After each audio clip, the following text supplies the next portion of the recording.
Now that is everything for the introduction, and at this point we are going to show you exactly how we install these high quality bitumen shingles on a large dome house with an 8-meter diameter. It is important to note that these shingles have a very strict, specific shape. They are certainly not just random pieces of material. These are more of the classic diamond shapes that you might recognize, but there is really not a big difference in the overall application process.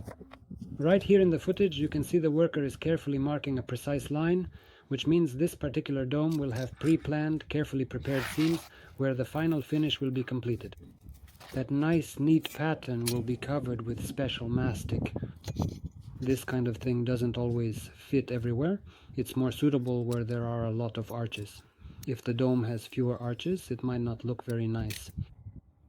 Here is an example of how it was done for us, and here the client also wanted to do something similar because he liked it. Now, returning to this picture, we saw how the worker was cutting the tiles while placing them on already installed tiles. Of course, we don't recommend doing it this way.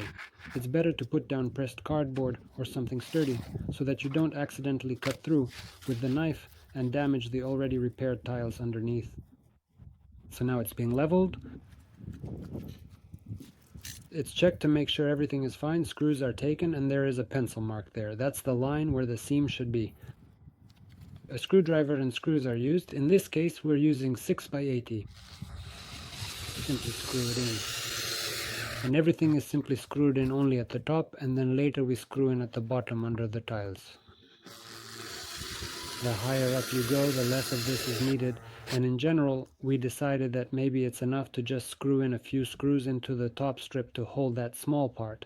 So here we screw at the edges and through the center, then between the screws we add another one. Now you can see how one tile is lifted, then another, and it's screwed in at this spot. There definitely won't be any leakage here because the tile above overlaps. It will be sealed, and that screw will not let any water through. And here in this spot, the pattern above remains neat. Of course, where the bend is greater, there is always a struggle with the curve, with that arched part. So you always have to make adjustments there. Now this gap needs to be covered with a different shaped tile. I can't remember the exact name right now. Let's just call it a non-classical one. For example, on this dome, or on these 3 domes, it's simpler there. You can install the tiles a bit more randomly. That means you don't have to follow the strict pattern. And then you don't have to struggle with the misalignment of that strict pattern. Now you mark it so that it lays nicely, so that from a distance it looks neat and orderly. Then you take those corners, flip them over, and cut them off, so that there isn't excess thickness, so that you don't end up with spots where 5 or 7 layers of those shingles come together in one place. That really looks messy and unattractive, so you always need to adjust and fit each strip or each individual shingle. If one forms and it's too big to fit, then you need to adjust it and find the right spot for it, so that it's not higher or lower, so that the pattern looks nice. And as in this case, of course, this is work being done in front of the camera, and a ruler and a square are being used, but that's not necessary because the shingle above will cover all these seams anyway, so it doesn't make much difference. Again, I'll remind you, it's not recommended to cut on already installed shingles, on those already mounted on the dome hip with waterproofing applied.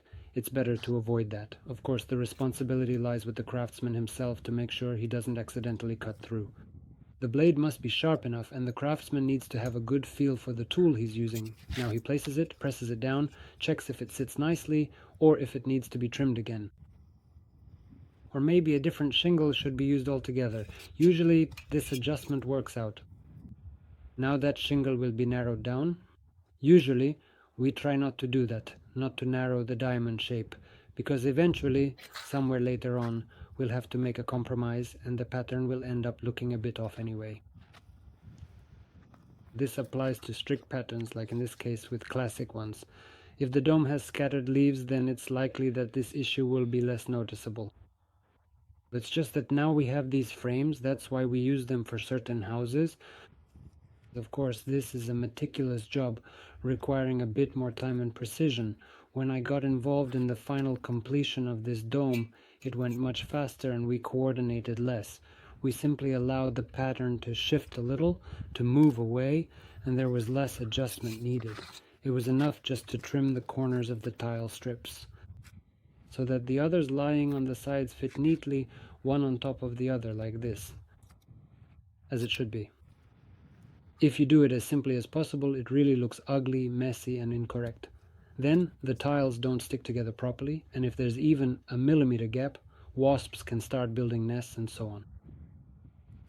So in this case, it's just work in front of the camera. That's why we're trying to do it so carefully. When no one is looking over your shoulder, it's much simpler and faster. Now, we knew that at some point we'd have to show this whole process to someone. That's why we're being so careful and putting in the effort. So they keep measuring and sometimes even cut, not from the bottom side, but from the top, right through those little stones.